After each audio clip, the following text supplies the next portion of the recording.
I'd like to welcome you to BeMoreNews.com, the news before the news, where we uncover the truth. We're here with the one and only Jeff Red. How are you, sir? Donnie Glover, my old friend. I'm doing good. How about yourself? Now, your daddy was a funeral director. Yes, he was. And my daddy was a funeral director. Donald Glover. And we grew up UKs, undertaker kids. Yes, we did. And so, good times. Tell us what we are doing. Right now, I'm just taking this replica of a 1948 Rolls-Royce hearse out. Get the engine revving. You know, you take care, Daddy always said, you take care of your equipment take care of you. Okay. So I'm just moving it out because I know emissions is going to be coming up soon, and we want to make sure it's been moved around and everything like this. This wonderful piece of equipment right here belongs to Mr. William C. Brown. William C. Brown. Community funeral home on North Avenue in McCullough and also in Aberdeen. And we just taking care of the equipment and everything. Plus, it's a nice site for the old days that folks like to look at. Baltimore is a town full of black history. Yes, it is. Including the black funeral director. Oh man, can we go back in some names? Do you remember Katie Williams? Of course we do. Some old sites, Ludlow Curl. Ludlow. Let's go back. Aretha McCrimmon. Alethea McCrimmon. Yeah. Up there at North and Bentlow. Yep.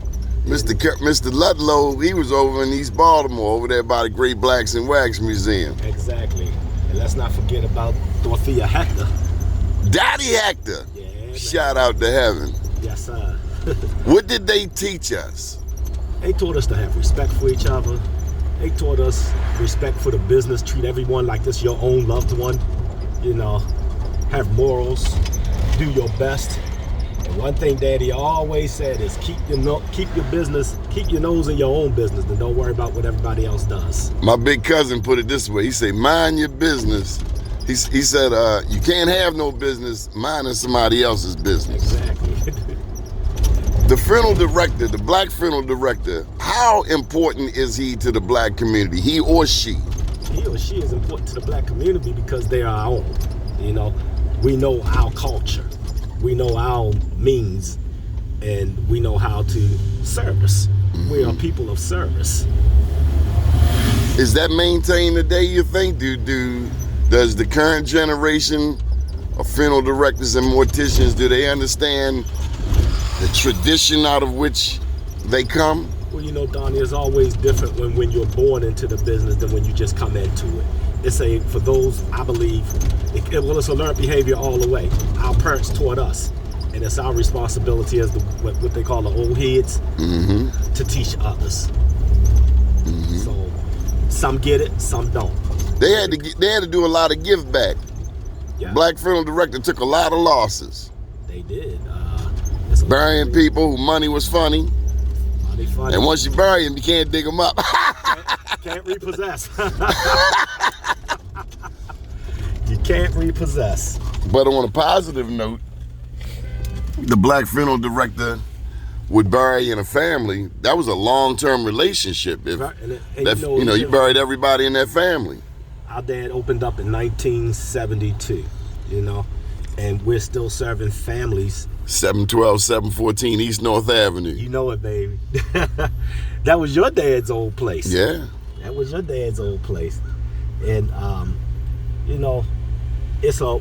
From 72, that's 30, 50 years. Yeah. Nearly 50 years. Yeah. And we were there to see it come into... I loved your daddy. Your daddy got me from East Baltimore, took me up on Grantley Road. Oh man, that's where we saw the flying saucer. Don't tell nobody about that. You done just recorded it for the first time in history. Yeah. You know, so the black funeral director, he took losses, he served in families for years, or she, because you had women. And of course you mentioned Dottie Hector. Yes. Man, that woman was an institution. She was about her business. Yes. She was very much about business. Very much. She loved this industry. And she gave back to her community. She gave back to it. You know, she got her start when unless you were, as you know, were raised or family members of this business, it was hard for you to get into. And I'm just Tight-knit group. Tight-knit group. And my dad must have seen something. I can only imagine he saw something in her, because she was a registered nurse too. I remember. And he saw something in her and gave her apprenticeship. Mm-hmm. And that's been a family of just families together. Like all families do. They become part of our family. Mm-hmm. And it's interesting, although not all of the undertaker kids went into the business, I can't think of one of us who didn't help out in the family business, whether we chose that. I think of Robert Hector. He's not a funeral director per se, but he'll help out the family. I call them funeral assistants. Yeah, whenever. Which basically what I was, because my career was law enforcement. I spent 20 years in Baltimore Police Department, another 5 in the sheriff, and before I retired, and did this on the side with it, with my brothers. And it was not just the joy of serving others, it was also just great to be with my brothers, It taught us to work together. Work together, we have our laughs and our jokes and our cries, but nobody understands us and what we see every day. Just like in first responders, we see the worst, but that comfort of knowing that loved one is at peace or looking at peace, and injuries come mighty different ways, and we can cover that to make it look, just to give them comfort. And that's what I believe the job of a funeral director is, to help give that comfort.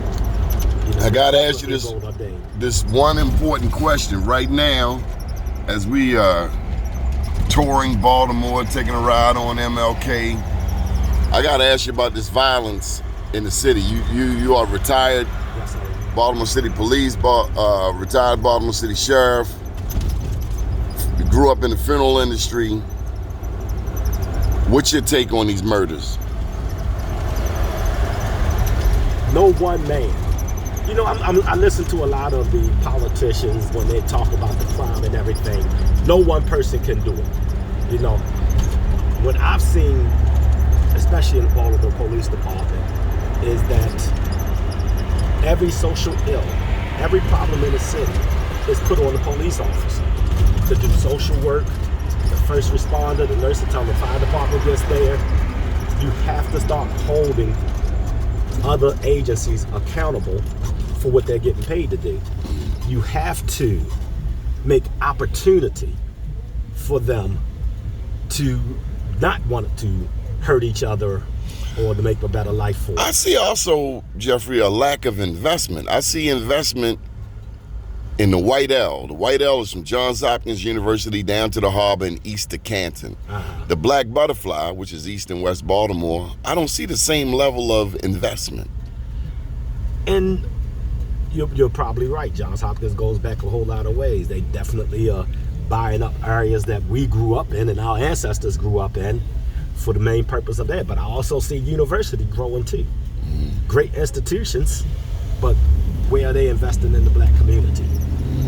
And then a lot of black people. Where are we investing? Well, that was my next question. A lot of black people that moved out. I bump into you on Saturday morning on Fremont Avenue in Sandtown, but a lot of us will never come back to Sandtown. We're in Randallstown now, and I love Randallstown. I really do. I love my city, and I'm not afraid of Baltimore. I'm not afraid of Baltimore. I love my people, and if I have to be afraid around my own people, then something's wrong. Yes, there are some bad people out here. There are those who are doing wrong, but we have to ask ourselves, we know they're going to do wrong. Folks will do wrong. But the reason what we need to ask is why. That's what we need to get a handle on, is the why. I can tell you why. I can tell you real simple. Daddy ain't in the picture. Daddy ain't in the picture. Too many times daddy's not in the picture. Sometimes mama not in the picture. Let me tell you something about your daddy. Tell me something. I saw your daddy, 3 boys, 3 girls. He was a family man. Yes. I remember his homegoing service. Don't say nothing slick about Mr. Red around me, because I'm liable. I was a little boy, but I was liable to hurt you. Don't talk about Mr. Red to me. Well, you were family, Donnie, so you know how Well, he treated me like his own. He did. And You know, think about East Baltimore, North and Greenmount, and to get away for a weekend to go up to Grantley Road up in Ashburton. Is that Ashburton? Ashburton. And then on Loch Raven. I remember that. But he was all about family. And I still remember he served 3 meals a day except on Sunday. Sunday you got a brunch. He introduced me to brunch as a little boy. We was on our way to church. You had to go to church. And your daddy was a preacher. He was a preacher under Alpha C.D. Vaughn, the Reverend Right. Dr. Alpha C.D. Vaughn. Reverend Dr. ACD. So let's sum this on up. And you gotta let me. Can you? I gotta show him what the vehicle looked like. Sure, let's pull over. Can you give me a shot of hope as we're going into 2020? And, you know, we can't ignore that we might make the first Super Bowl in a while. Right. With this incredible Lamar Jackson and all of the other Pro Bowlers and just the team in general. But what's the shot of hope? You know, what keeps you going? What keeps you motivated? What can we share to inspire somebody out there to have the best year ever?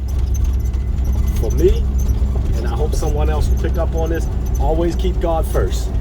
Follow his steps, because he's going to lead you to what you want, what he wants done, and he's going to get the glory for it. You know, Donnie, I got sick a couple of years ago. I shouldn't even technically be here. You almost checked out on us. I checked out almost a couple of times, but it was the grace, it was his grace that kept me here, which let me know that my work was not done. So I'm a server, and we're going to serve and serve until he's finished with us. We're gonna make sure his will is done. I'm gonna pull over here so you can look at this beautiful piece of equipment. The Rosewood Prinzing. I want to put a shout out to my best friend up in heaven, Marty. Marty was the first one to ride in the back of this one when Mr. Brown brought it to town. Can you hold that coffee for me? Sure. And we show him with this beautiful vehicle. This is a Rosewood Prinzing, folks. If you never saw one, now you will now. Oh, it's beautiful. Oh my goodness. Look at that. Can anybody request this? Oh, you gotta have some real money. You gotta have some real money for this. This is not for rookies. Look at that. That's so beautiful.